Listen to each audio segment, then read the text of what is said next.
Reapers underground. We hope you survive.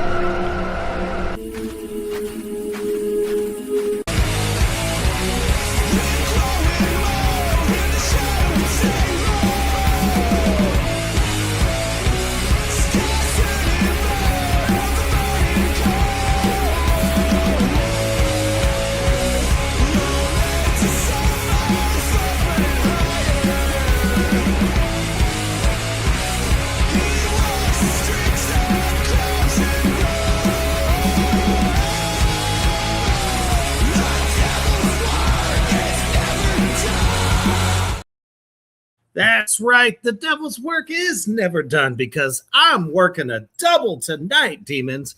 It is Friday, officially your weekend. And I'm so excited because a little film that we had covered on the Horror Barbecue just a short week ago that y'all really enjoyed. And I know you're excited for this to come out. A little film called Beyond Mamushi. We talked about in great length, and I believe we gave it a 5.2 out of 5 skulls last week. So, and guess who I have with me tonight? I have the great Martin Daniels, all the way from the UK. It's nighttime where he is, but guess what? It's a double shot Reapers Underground weekend. So guess what? Get it poured, get ready, share this shit out. Anywhere and everywhere there is a horror lover, a filmmaker, a writer, I don't give a fuck. We want to make sure that we are sharing this out everywhere. It's live on Facebook right now as well. Thank the gods, because Facebook likes to, step in and slap me around. But so glad to have you, sir, on the show. But before we get into all this madness, we're going to take a quick commercial break to our brothers over at My Sublime Prince. Check that shit out.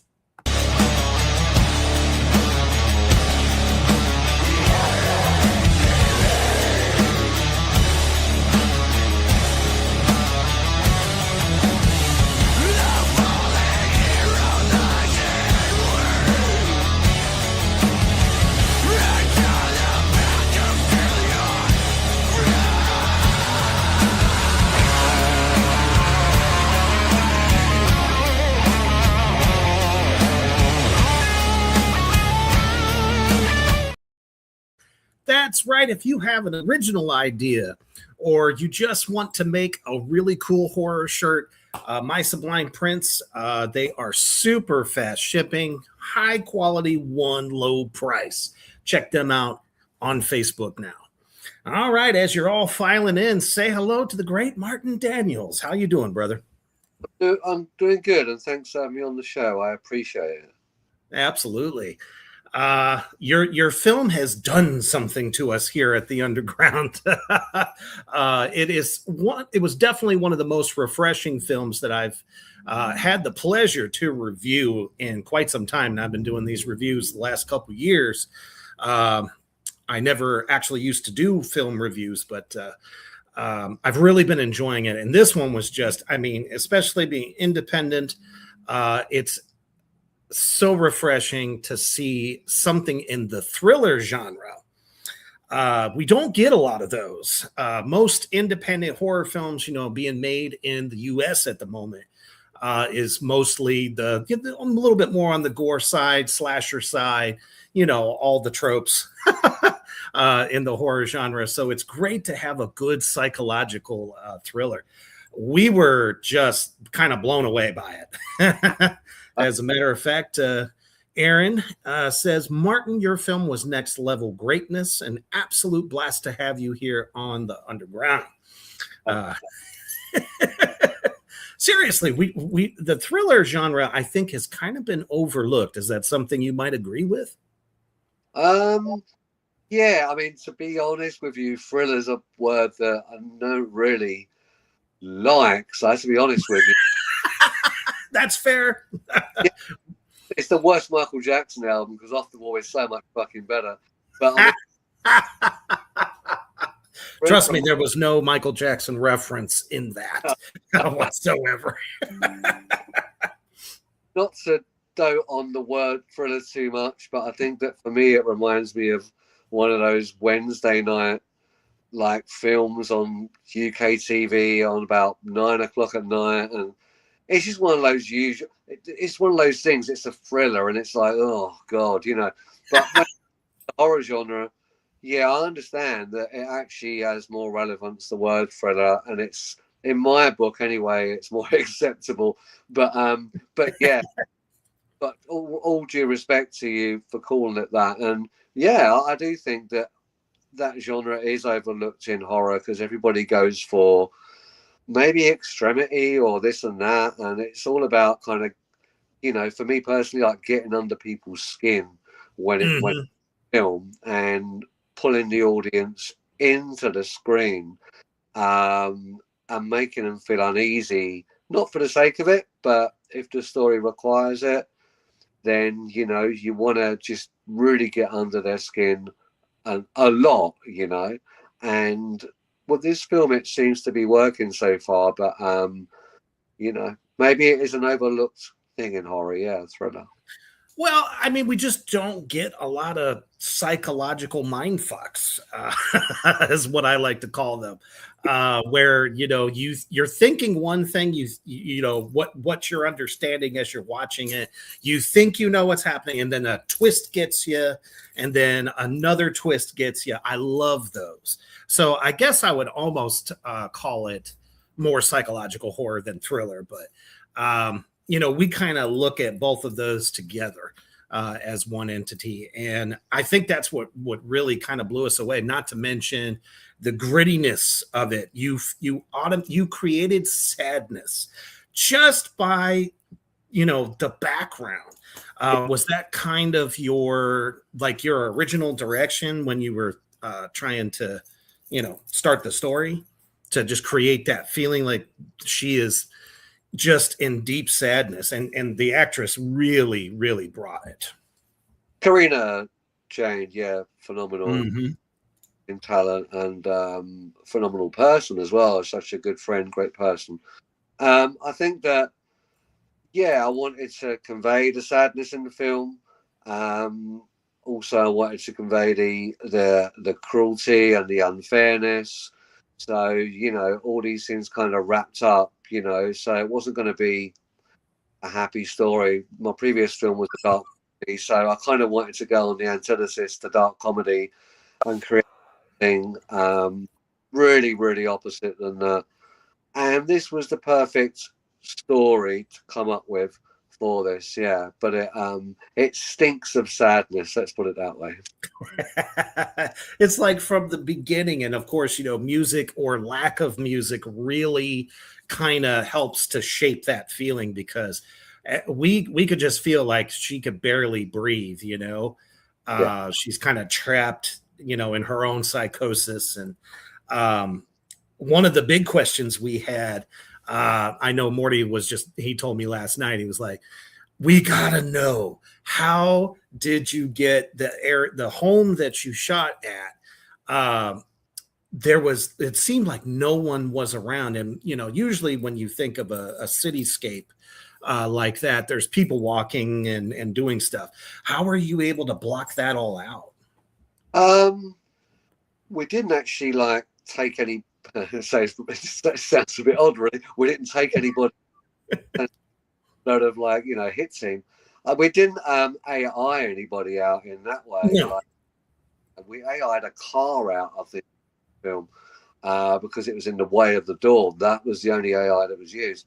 But I think it was in a place called Stratford, which is in East London. And it's kind of maybe 5 or 10 minutes walk away from the city centre or the centre there. So it's quiet. It's like a back street. It's quiet, you know. So that's an amazing location. Yeah, I mean, the park where we done the other scenes wasn't literally at the end of that road. So all we had to do was walk to the end of the road, do the park scenes, come back. So we could juggle 2 locations on the same day, luckily. So that was great. And there was one other location, which was Kathy, who plays the DI, who's also the clapperboard operator on the film. It was her old place. and we went there, which is just a tiny room virtually, and we filmed Mhm. with the father there, you know. But the majority of the other scenes were all filmed in Stratford at a friend's house, and yeah, you know, it was amazing. I didn't like the place at first, and I told Caroline this. I said, I don't think your place fits, but I think Nikolai, the cinematographer, visited the place, took some pictures, and as a professional photographer, he made Mhm. it in dollars.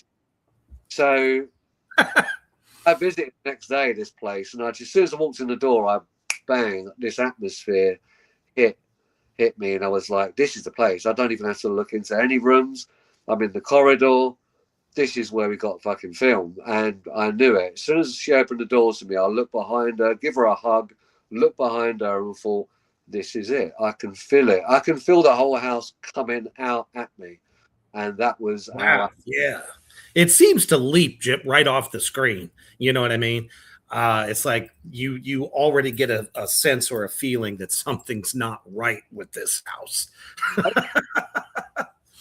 realized lighting, his mastery of lighting, just upped that completely and made it 10 times more intense. So it's great. Absolutely. Excellent scouting. I have to agree with Lizzie there. uh, for sure. Let's see. Aaron also said Reaper and I was hooked from the very first shots. Peering through the trees, it was so hauntingly beautiful. Yeah, we definitely dig those types of scapes. Which, you know, over here in the US, nothing against any filmmaker at all, especially in the indies, but it's hard to try to really get that feeling. There's a few that come pretty close, but I mean, with your film, I mean, it was like from start to finish, and that's tough. So that's a huge achievement. Yeah, I mean, it was just you know, you kind of picked the right places. And we didn't take really long to pick these places. We like went out an hour looking around the park and thought, oh, this may work. Let's try and block out a scene here, you know. And this was 6 months before we filmed, you know. So we kind Hmm. of looked at it and maybe took a few pictures and just checked it out once we got home. But we didn't spend hours and spend loads of detail on it. It was just kind of like look at it, yeah, that's going to work, you know, and Hmm. kind of went with it. I think that's the best way to do things, you know. Once you see something and you know, like the house, you just make that decision on the spot. Absolutely. I mean, you're going to know it's right. That's kind of how I feel about the contract and the couple of places that Yeah, I've already picked out for my film. I just know that they're going to work. It's like the perfect setting. It's, you know, to amp up the fright, as it were. So very cool there. And then of course you pick the one guy that definitely brought the asshole controlling boyfriend, Mr. Gary Cross. Wow, man, we hated him from the beginning. yeah. Gary's great, brilliant, another I'm phenomenal sure actor. he's a really nice guy. Yeah, real life, he's one of the loveliest people you could ever meet. He come through Karina because him and Karina worked together before. And I wanted, Nice. if there was going to be a couple, I wanted um, someone who worked with Karina before. It was just going to be really like a lot better that way and more comfortable and cool. Chemistry. And yeah, so Gary came on board, and he's great. But even when I wrote the Chris character, the Chris Sherborne character was like, he was off the scale when it comes to the fucking arsehole meter. So I knew that when I was writing him, it was just like going more and more off the meter. The more I kind of got into the guts of the script, and Mhm. yeah, the guy's a total cunt, But that was the idea. I want I wanted him to be 100% cunt, I just didn't want him to be an arsehole, really. Had to be a complete cunt, yeah. So that's the only way to make the character work. I mean, there's nobody better to bring it, and he definitely brought that. because, I started thinking back to some other films that I've, really enjoyed in this kind of vein where someone is just a terrible domestic partner. Yeah. And I was just like, this guy's magic. I was like, oh, I would have done that too. That scene where he's, she's begging for the pill and he's like, no. I was like, oh, that was incredible. Now, was that his choice or did you tell him to do that? I wrote that in quite late, funnily enough, because there was around 50 versions of the script. I mean, it just went on for fucking ever. And I think that I wrote that in quite late on, maybe, quite a while before we filmed, but it was quite late. But when I wrote that, I just knew, I was like, wow, this is really strong. This is power. And I had to think, I think I had the idea on the bus on the way home from work and thought, got to get home and start writing this down. And I started typing it up and thinking, this is such a powerful, awkward scene, And I presented it to the cast. They loved it. I really liked it. And, on the day, it's like any film, you're only as good as your cast and and they just tore it apart. It blew the roof off in that bedroom with that scene. And it was so powerful to watch them 5 minutes before everyone's laughing and joking, then bang, everything atmosphere changes, everyone's in character, and it's astounding to watch two people at work who are that good at their craft. I can only imagine. Yeah. And I've worked with a lot of good actors and actresses too, and I those moments they're just magic. And every interaction that they have, whether good or bad, you got the sense that they really have been together for like 5 years. You know what I mean? It's that kind of chemistry, and I mean, just a great way to cast for that. All the way down to Chris's father, Stephen Atkins. I mean, he seemed like he was just a nice guy, and I kept thinking that doesn't match, Chris's character at all. Something's probably off about this guy. He's too nice. He's too normal. Well, brilliant writing on that. Yeah, because I had to kind of tiptoe around that character a bit because for anybody, it's very. I kind of don't want to give anything away too much about the dad, but let's say there's something slightly murky about the dad somewhere along the line, possibly. So that's about all I would say on the Len character. Yeah. So he kind of struck me as the type of guy that's like, would you like a chocolate? Yeah. Yeah. I mean, right, and it was it was like having food poisoning, really. But I mean, it was for real. His character is food poisoning, but he's again, very good character, very needed in the story, very relevant, and another great actor, Stephen Atkins, who I found on an acting agency. Very, very good, and a hell of a laugh on set, making everybody laugh. Just absolutely a ball of energy, like for an older guy. Yeah, a ball of energy. That guy is so funny. Well, I find on set that everyone's kind of like just big kids when the cast gets together behind the scenes, and everybody just kind of feeds off of the energy a little bit, I think. And that's really cool. Totally cool to hear. And it just makes the process that much more, enjoyable. Let's kind of take it back a little bit. What kind of inspired you to want to create your own film? Well, I've been doing film 16 years, so probably my 30th film, really. So I've done a lot of films since 2011. Originally started, someone contacted me. I was doing like a one-man black metal band called Derelict Sermon, and I was on the fourth album, and someone contacted me on Facebook and said, would you like to do a video? And then I did, and then I met people through him. So I met Karina through him, and Katerina, who was doing the makeup in the early days. She knew Nikolai, so that's how I met Nikolai. And then Karina come with us and stuck with us, and we stuck with Karina. And so so that's how it kind of all snowballed from the early days. So I was directing, writing the films, acting. I got thrown into doing acting, which was great.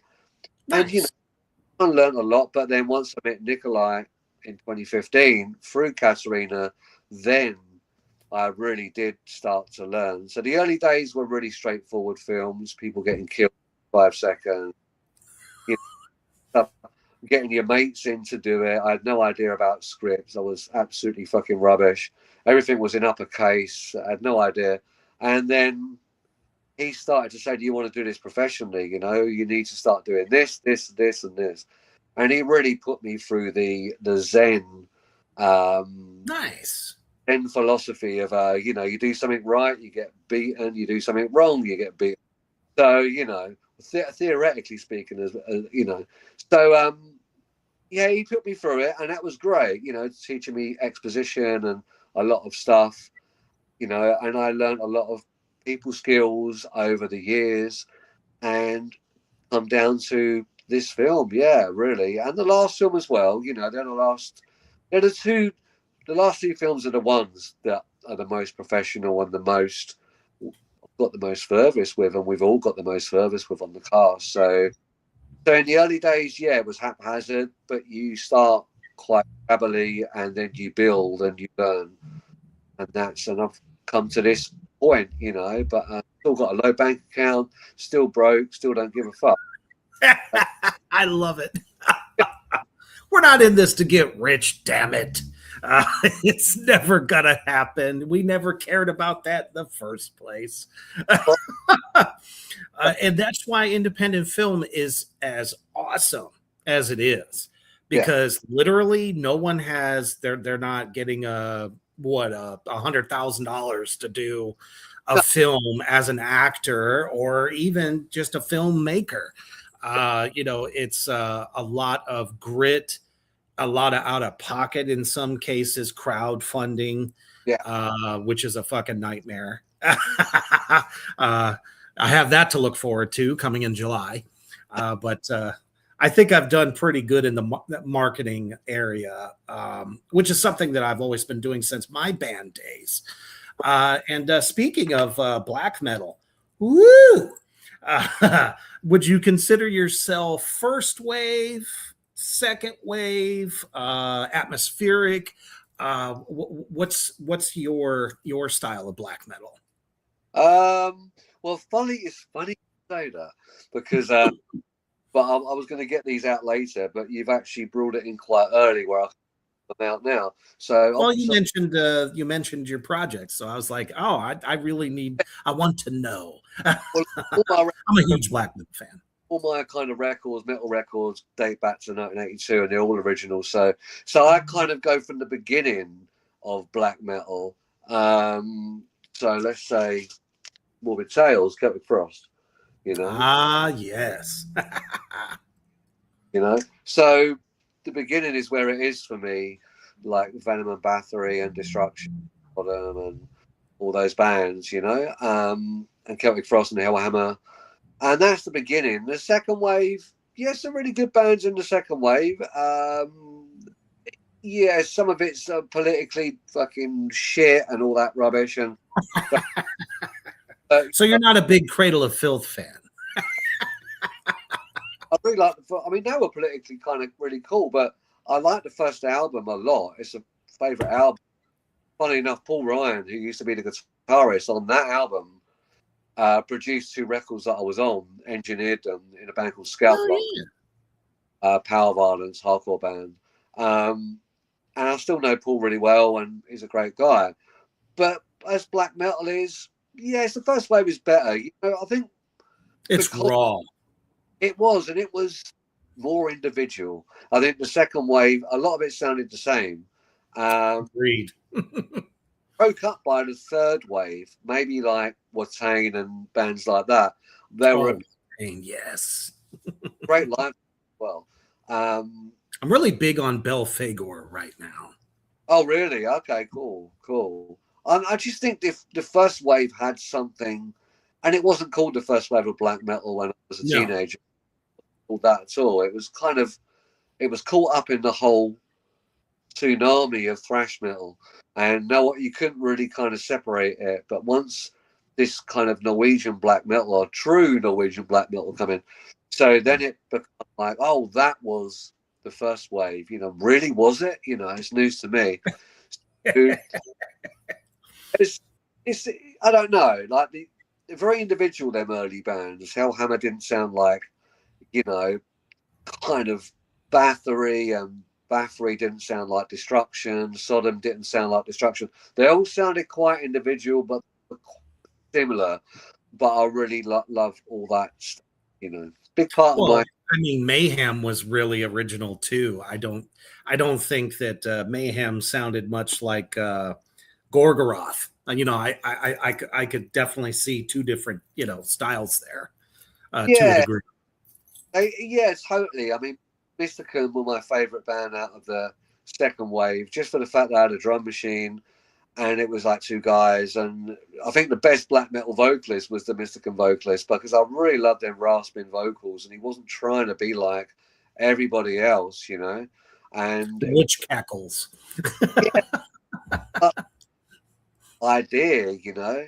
But then everything changed with the death metal thing, but you had brilliant bands like that are still around, like Australian bands like Portal and Impetuous Ritual, which are two of the great, and Black Witchery, who are not around anymore, but very nihilistic, you know, kind of black death metal band. You know, they were so good, and I think that I love that kind of stuff. You know, a lot of the second wave black metal was very twee, and I liked it when American bands were doing it on Australian, because it was so much more nihilistic, and they just didn't give a fuck, you know. But I think that the North stuff, like, I never got into Dissection. It was just too.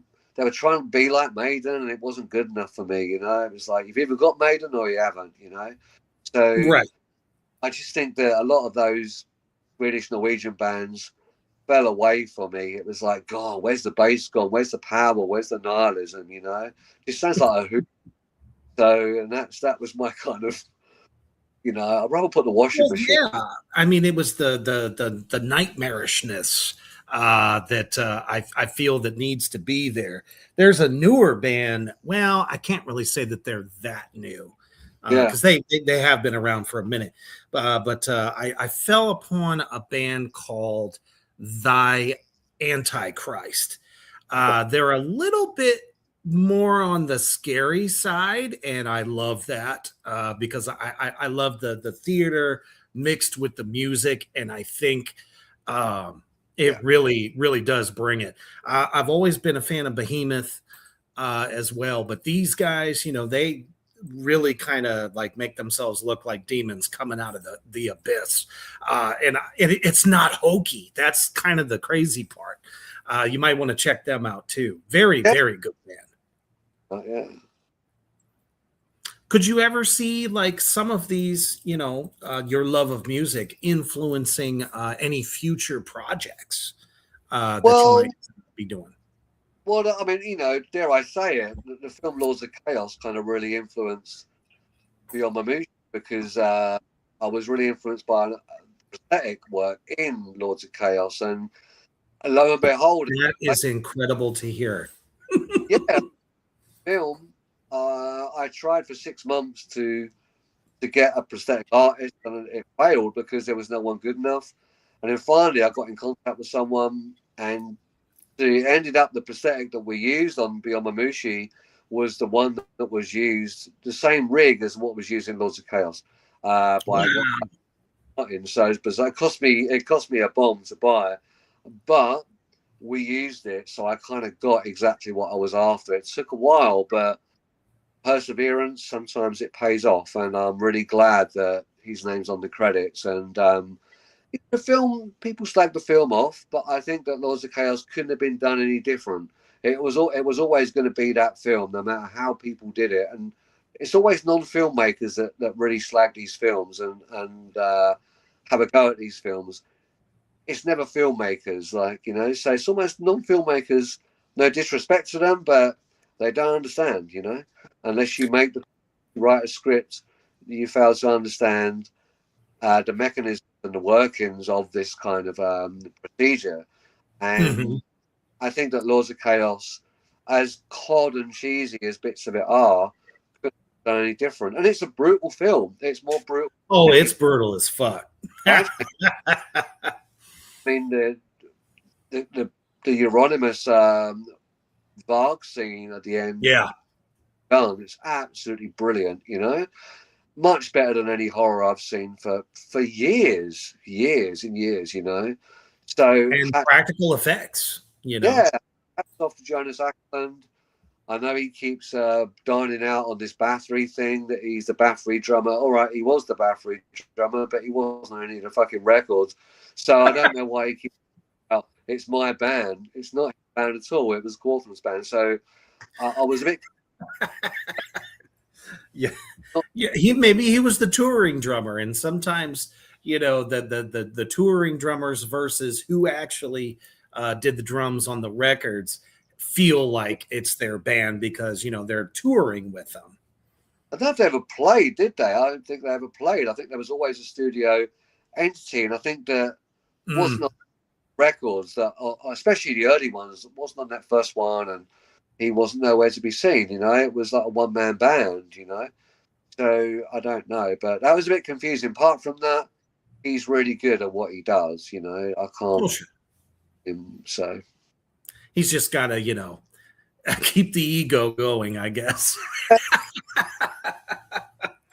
Got into black metal, and it's all got a bit coffee table, and, you know, they can all fuck off, you know. Absolutely. Oh, man. So your approach to writing, you did talk a little bit about that, and your mentor, you know, kind of helped you, you know, through that. What is kind of your process when you're writing a story? Is it just like, was there any films that, besides Lords of Chaos, that kind of, you know, inspired you to write the Beyond Mamushi script?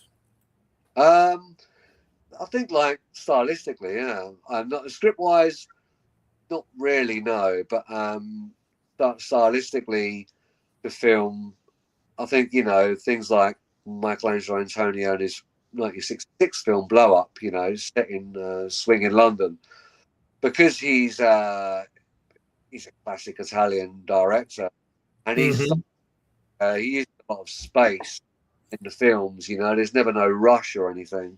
So there's some great classic park scenes in that film. So that's where I really got the inspiration for those park scenes, was from that film. And there's a Hammer film called Straight On Till Morning, which is a very what people would expect Hammer to be, you know. And far away from this one, really, and the really upsetting film. And that was kind of an inspiration. Writing wise, there's so many, like, every time I do a podcast, there's always a different answer to that question, because there's always different ideas the way I did this film. But I think one of them was, I'm really into Marquis de Sade, like the 17th century sadistic writer, and I'm really into the Comte de Lautréamont, who century, like, pseudo-surrealist writer. And he did a book called Molderor in the 1880s. Really quite extreme. And so both of those... shit, everything was extreme back then. You just didn't know about it. You know.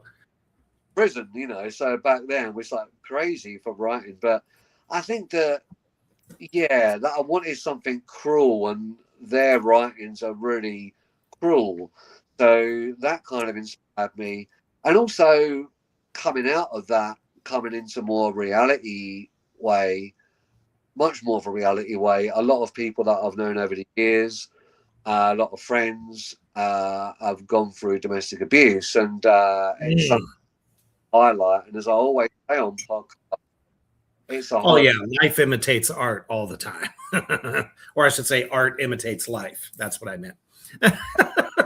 Yeah, and Beyond Mamushi is a psychological supernatural horror film that has the domestic abuse story interwoven through it. You know, it's not the other way around. It's not a domestic abuse film with horror interwoven through it. You know, so, and that's the way the film is. So it just has that storyline, but there's a lot more to it than just that. You know, it goes deep, much deeper very, very deep through that story. You know. But yeah, it's something that I like to raise awareness on certain things in my films, and I'd never revisit the subject again. But it was difficult to write. Yeah, it wasn't, as you'd imagine, it wasn't very easy to write something like that. No, I couldn't imagine. Yeah, so it was quite intense. But you push yourself through it. There was a lot of times where I was going to stop and just didn't want to do the film. And thought, should I be doing this? You know, should I be speaking about stuff like this? And at the premiere, we did a premiere in February, and 2 people at the premiere. There's quite a lot of people there, like 130 people, and 2 people. Oh, that's fantastic! That was amazing, yeah. And 2 people that worked in the domestic violence sector, professionally, come up to me afterwards and told me that I handled the script so well, and that was a really big deal for like professionals that have work in that day in, day out. Yeah, Work with victims and stuff. To tell you that you've handled the script well is a massive, massive compliment. Oh man, there's probably no better one than that. You know what I mean? It's almost like a thank you for bringing awareness, and we see this every day. And the way you wrote it obviously conveyed it, and it's something that's also personal to you, and it shows. I mean, yeah, I don't. It's not like something brave, but I mean the fact that you took that step and wanted to bring this to the forefront, because Morty and I were talking, when we were reviewing this last week. And I was like, yeah, I was cheering her on. You know what I mean? That was the big payoff for us. Because when you can stand up for somebody and be like, yeah, get that motherfucker. You know what I mean? The film has done its job, like for real. Yeah. Those twists and turns, are all in there, There's so much of that. What I wanted, like the kind of subplot running through, and stripping music off, the audience wouldn't expect certain things, and I got that idea. Got that idea from Mike Flanagan quite a lot. Did the Haunting of Hill House, and many other things, but especially because he took music purposely. And I was thinking, what a great idea to actually do a soundtrack, then actually take music out. And that's what I did, and it created this really kind of extreme atmosphere at points, suffocating atmosphere for the audience. So I really like that, and that's one thing with Hereditary. First time I saw Hereditary, that's one of my personal favorites. First time I saw it, I thought it was absolutely dog shit, and I remember like it's terrible. It's like a really bad Disney film, and then. And people were telling me about it, how it's disturbed and this and that. So I started to listen to the soundtrack. I was like, yeah, the soundtrack's fucking ace. It's really good. Yeah. So I listened to the soundtrack for about 6 months, then went out and got the film again. Second time I watched it, work of art. It just shows. Nice. I love it. Yeah, it's how it changed. And I don't know. I viewed it as in a different way the second time. But again, it had music that led up to certain things. And I still thought that was, I wanted there to be silences. I didn't really want that music to be, something's going to happen in a minute. I thought, I don't want that. I don't want to be let. Keep them guessing. Keep them guessing. That's why the Texas Chainsaw Massacre, the original, was so good. You didn't have anything leading up to anything. You saw where, the dude was walking into the house. You don't know what's behind door number 3, kind of thing. And your mind's just going, what the hell's about to happen? because there's no music on leading up to a big jump scare or whatever. So that's something that we absolutely love in films like this, the lack of music. But when you did music, it was gorgeous. Thank you very much. I mean, with Chainsaw Massacre, I mean, you know, what a fucking one of the greatest films ever made, you know. And I think with that film, as soon as Leatherface slams that door, Mm-hmm. the metal door, and then you got the music comes afterwards. That's the work of genius. That's the work. Definitely. Even the sound of that door, man, that is intense. So I think that Toby was a genius. He got it totally right, and that industrial music at the beginning where it comes up and, you know, goes off again, and how good is that? You know, you can't beat it. So no, and I think any filmmaker today could learn something from that. You know, even, I mean, what, it's like 40, almost 50 years later.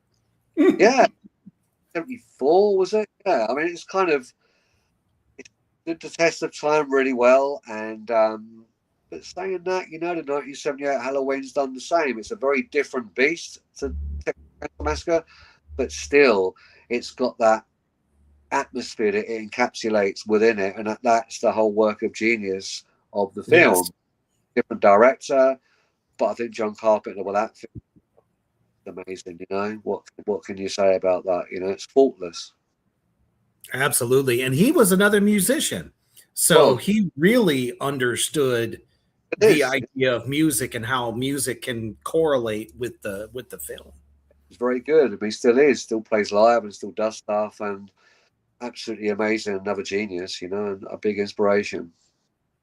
Hell yeah. Got a question for you from the attic section there. Lizzie asks, did you start with an ending you wanted to get to, or have a bunch of interesting bits put together and then the ending just kind of formed itself? It's a great question. And that's from Lizzie, yeah? Yes. Mm-hmm.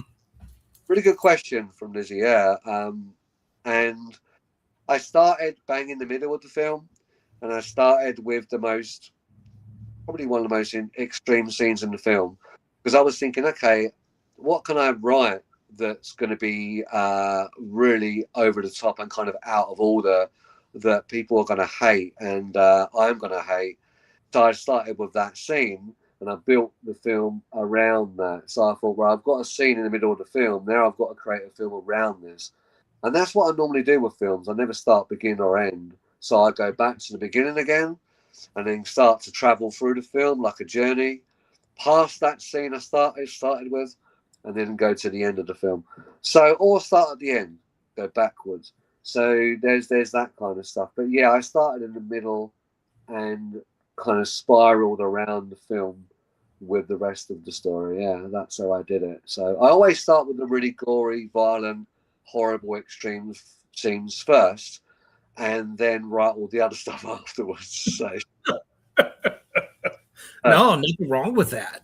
I think that's a really cool approach, and something that I will actually think about the next time I write a script, because I'm kind of looking at doing a sequel after I get the first one done. I know it's like, what the fuck are you doing, Reaper?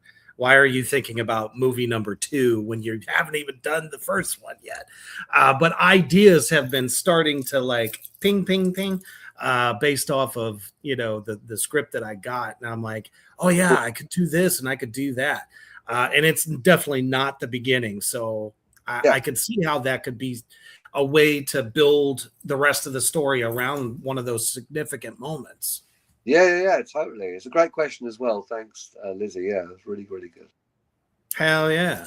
She also goes on to say, oh, okay, I've always been fascinated by how smart stories come together. That makes total sense. Thank you.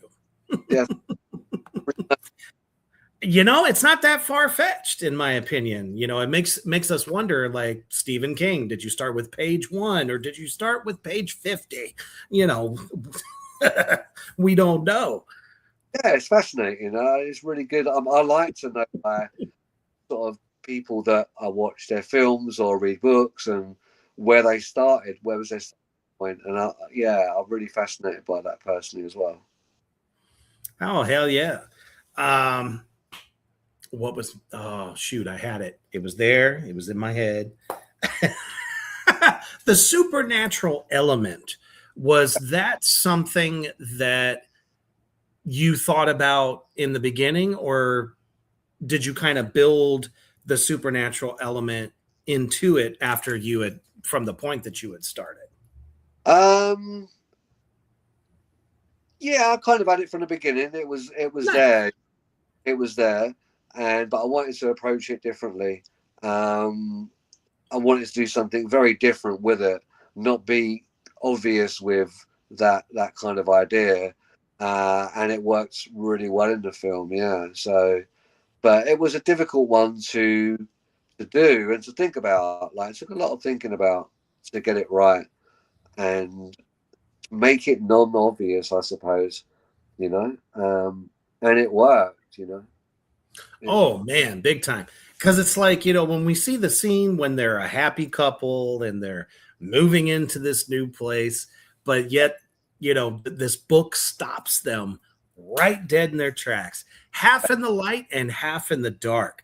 Was that kind of like a creative choice?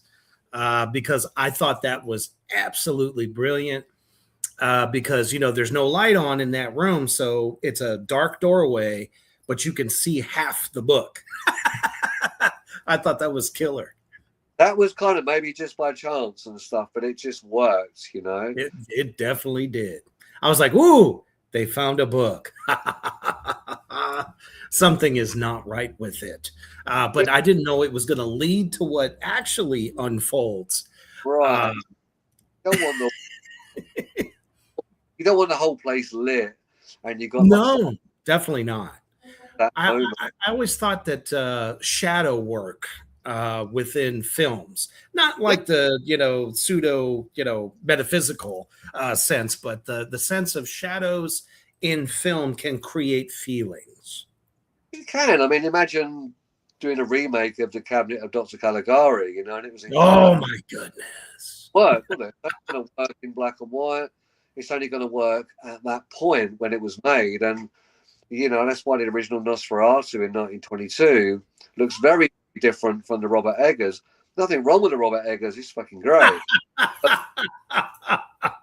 Except for the adding in of the corpse penis. Well, We can't stop laughing about that. I'll Yeah. tell you what. It's not that it was a bad film, but it's like, wow, they really took it more so beyond the fact that this guy's a vampire, but he's also like a master sorcerer. Yeah, I mean, that bit was a bit disappointing. I mean, not to give anything away again for people who haven't seen the film. I'm sure most people have seen that film now. Mm-hmm. But it's the beginning that was the great bit. The beginning part when it opens, that's the bit in that film. Works so well. The music, it's like bang. It's like, wow, this is fucking great. The rest of the film's really, really good. But I saw it in the Dolby kind of cinema in London. Okay. So, Mm-hmm. all their speakers. It was their own cinema, and one of our sound people, Denise, she knows the people there, so she took me as a guest. Like, the public can't go there normally, so it was a good privilege. Never been there before. That's So, awesome. yes, I saw it on a Sunday morning for the second time. I'd already seen it on New Year's Day previously, but this cinema was so fucking loud. So even like even the horse, the kind of hooves on the ground, you can feel them going into your rib cage because the power of the speakers. So that kind of Good old stuff, Dolby. But I thought the film was really good, really well done. I mean, I'm interested in seeing this werewolf film that he's got coming out, I think, this year. Yeah. I've not seen anything on that yet. I've got no idea what it looks like. Nope. They're not releasing a single thing, it seems like, prior. It won't be probably until we get an actual trailer.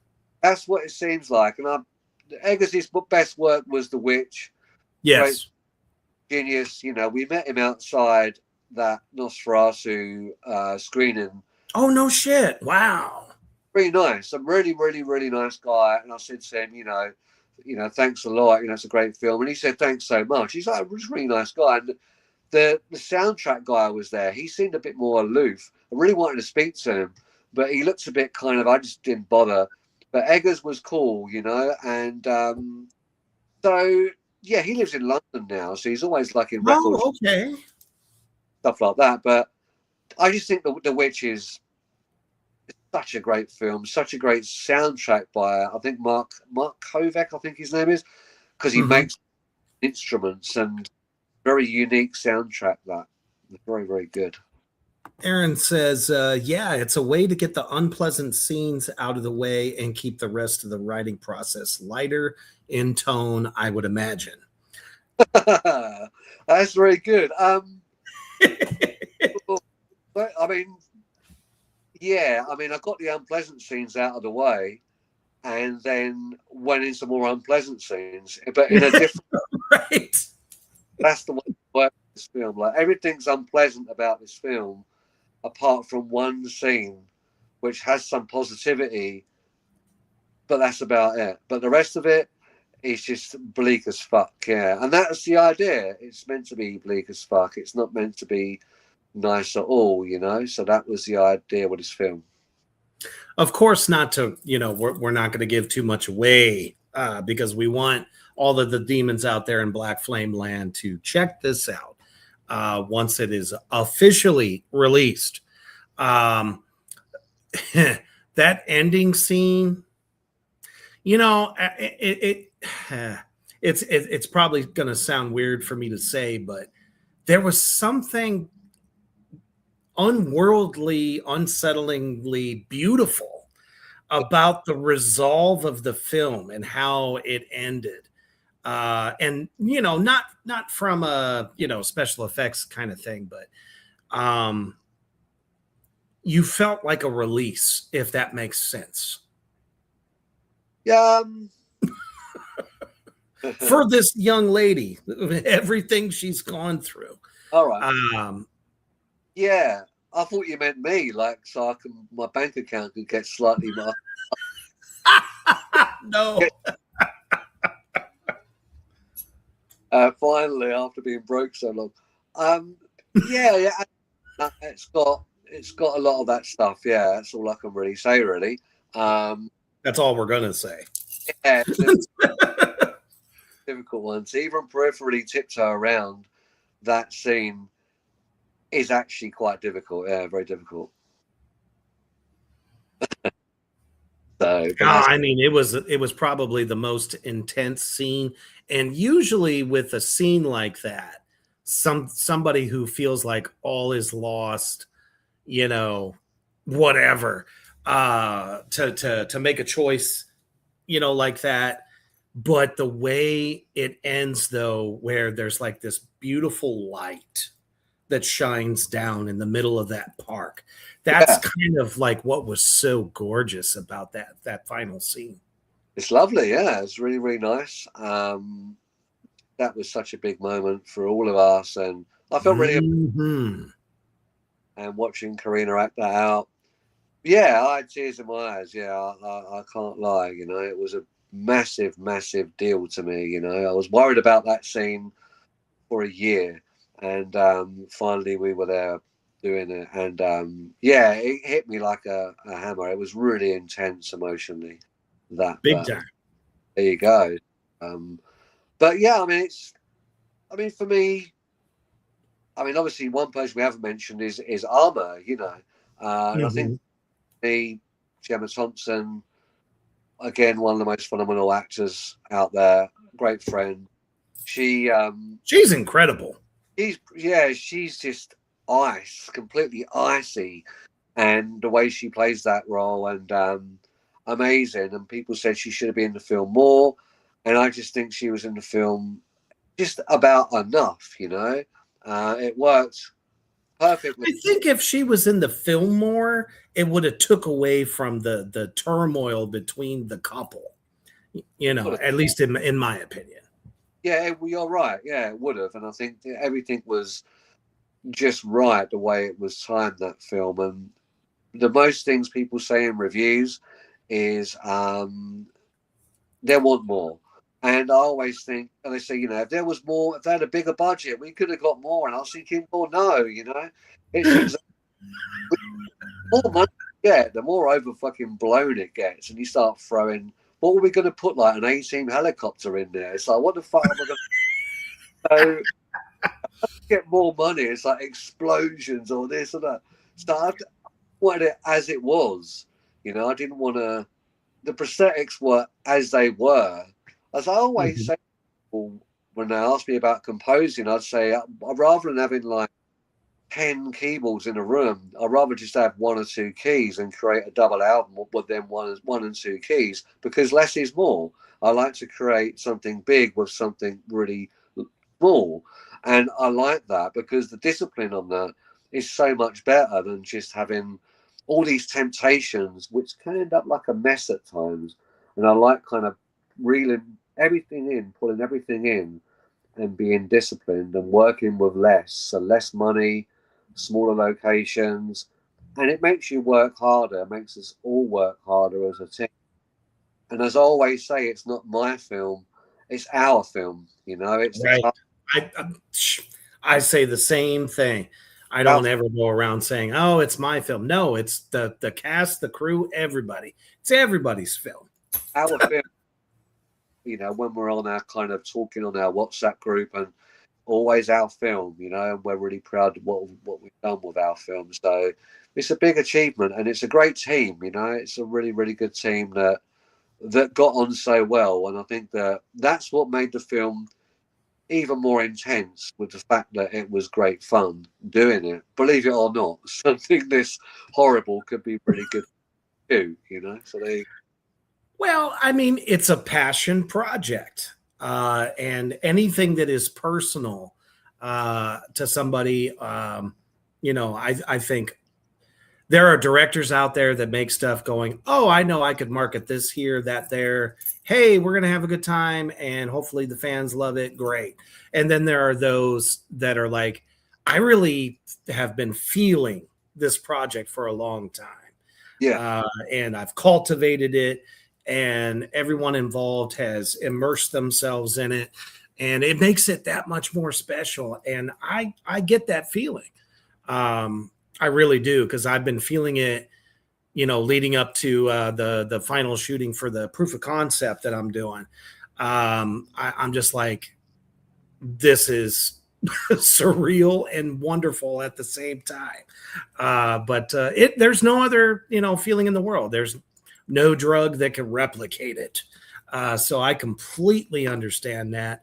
And we're going to show everybody in the Black Flame universe just exactly why they want to check this film out when it gets officially released, Beyond Mamushi. Or someone you don't like coming home to? He is the cause of all your problems, I take it. No, you just have to wait until tomorrow. If you're not straight with me, I can't help you. I just want you to be happy. So near to getting my promotion, Dad. That's nice, Chris. So, Kate, how you keeping? With all your problems and that? I want you to do something. The only way to get rid of rotting bacteria in life is to remove it permanently. No! No! You're trying to put me in fucking prison!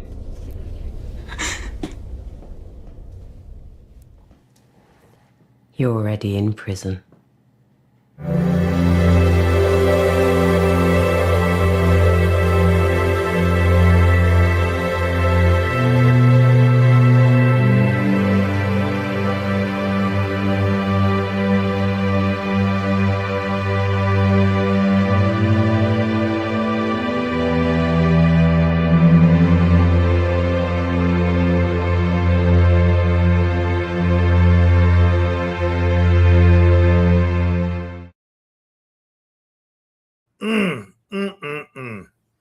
That kite, man. That is just poetry in motion. Damn it, in my opinion. But if the hairs that you have left have not been standing up watching that, something is wrong. My favorite line there is definitely, what do you do with rotting bacteria? You remove it. There's no better line than that. And her delivery is out fucking standing. That was amazing. Yeah. Beautiful. So let's plug it, man. When can we expect fans to see it? Well, on the 19th of September in London, England, in a place called Romford at the London Cinema, I'm doing a second screening of a film, which is 2 p.m. till 5 p.m. In the afternoon on 19th of September on a Saturday, and it's free. But there's only around 12 tickets left. So there isn't many tickets left out of 130. It's really, really selling out, which is cool. Woo! That's phenomenal. Yeah. I think it's going to come out on DVD, like 100 press DVD, and the cast and myself, we're doing interviews. Nikolai, the elusive Nikolai, finally doing an interview, but he's filming. We're all doing interviews, which I've never done that with any of my films before, which is really cool. And we're also putting some videos, behind the scenes videos and pictures that are spoilers, where we could get away with that now. We can't put it on social media, but we can put them on the photo gallery, because people would have before normally. So I'm putting that out, so it just keeps the film's head above water. And then, because Lizzie Head, my last film, is on Prime, then I'd imagine that Beyond Mamushi will be on Prime next year at some point. The reason it's not streaming is because it's in festivals, and we've won 3 awards so far this year, which is really good. And normally with festivals, their rules and regulations are, if it's streaming and they find out, you're going to be disqualified.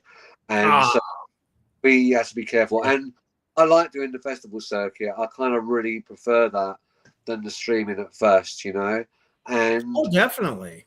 Yeah, and we may lose out in the long run because of that, but I just really like doing it, and we've done really well so far, and so I kind of want to just keep sending it out to the festivals, but it will be on Prime or streaming somewhere else, but 100%, yeah. But I apologize to people that it isn't at the moment. So. No, that's totally okay. And I think the question I have is, do you plan on entering it into any U.S. Film festivals? Well, it won at the Dunwich Horror Festival, which is in the US, and it also won at the New York Monthly Film Festival. So yeah, and it also won at the Vampire. Was it the Vampires of New Jersey, where Karina won Best Actress? So we won that in the New York in the same week. I think the Dunwich may be UK actually, but the other 2 are in the States, which is really good. So fantastic. We rarely win anything, or any of my films, in this country. It's normally all overseas, because they're so much fucking cooler. That is what we're much open over here. We're passionate about this shit. That's awesome to hear. Exactly. So, but the festivals in America are great because they're so kind of they put such a lot of effort in, you guys, and I just think it's really good, all that stuff. Over here they do, but in the States, really, really good. It's such a good thing. That's awesome. So glad to hear that. And I think, honestly, to all the demons out there, that you guys are going to love this film, and it's going to be well worth the wait. And I guarantee it's not going to be that much longer.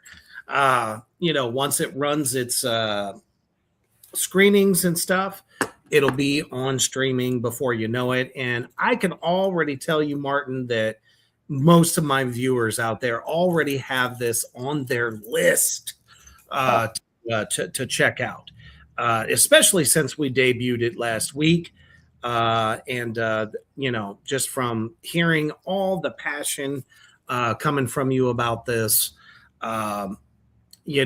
I think that's going to make them even want it that much more. It's going to be like crack to them. I absolutely believe that 100%. But man, it has been a blast having you on the show. This has been definitely a master class in making your vision happen at all costs. There are those that say we're going to do it, and then there are those that just do it. And you have done that tenfold. We're so thankful that you made this film, because it is touching, it is gripping, it is fucking scary. We love that. To be able to hit all those different senses in one film. I can't wait to see what you do next.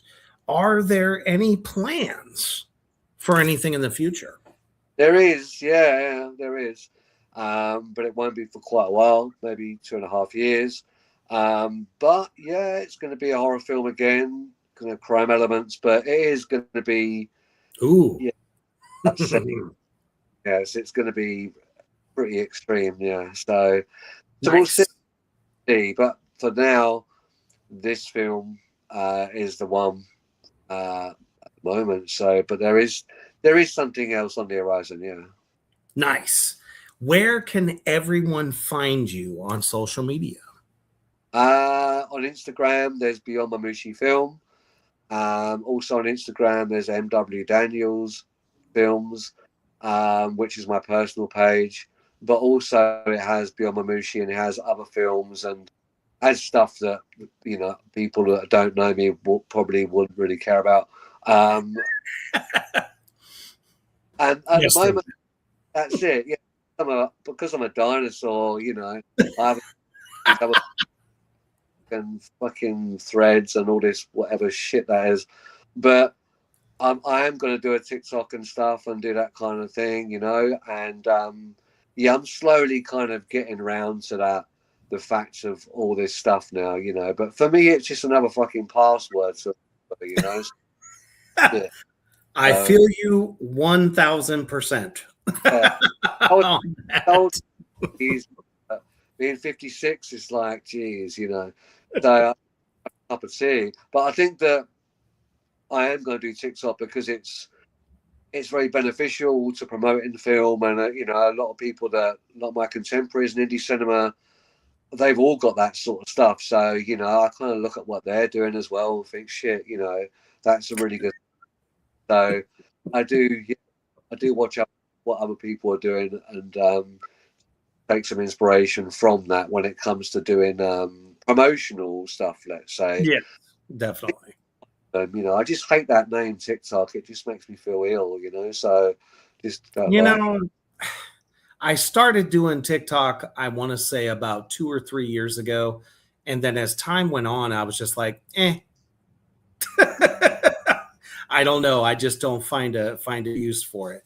But if it's useful for getting my film that I'm creating out there, then I guess maybe I should probably put my film on there, but I can't stand it. Follow us again and do this and do that, and there's only so much time to do stuff. So yeah, it is quite exactly. Somehow, right. It has definitely been a blast having you on, man. definitely talking about your process, and a huge, huge congratulations to you on this film. Definitely, you have every reason to be proud, man. You have created a masterpiece. And from myself, the Underground, and Black Flame Entertainment, we can't wait to see what you do next. So make sure that anything that you post, tag Reapers Underground in it, and I will make sure that it gets reposted across all mediums to get the word out of the awesome stuff that you're creating. And of course, thank you to everyone out there in the Black Flame universe for showing up so early. I know you guys are like, what the fuck is Reaper doing on at 4:00? Well, there is a big difference between here and across the pond. So I couldn't thank you all so much more. And don't forget, coming up at 8:00, Demons. Shot number 2 gets poured for Reapers Underground as Michelle and Dee Hefner, two mother and daughter actresses, are going to be here. And we're going to be talking about all the amazing projects that they're doing. So hang tight and make sure that you come back at 8 p.m. CST. And oh, by the way, they're in my movie coming up, The Contract. So you're definitely going to want to join in on that. Martin, thank you so much. Hope you have a brilliant weekend, and stay in touch with me. And I cannot wait to see what you do in the future. And always stay heavy.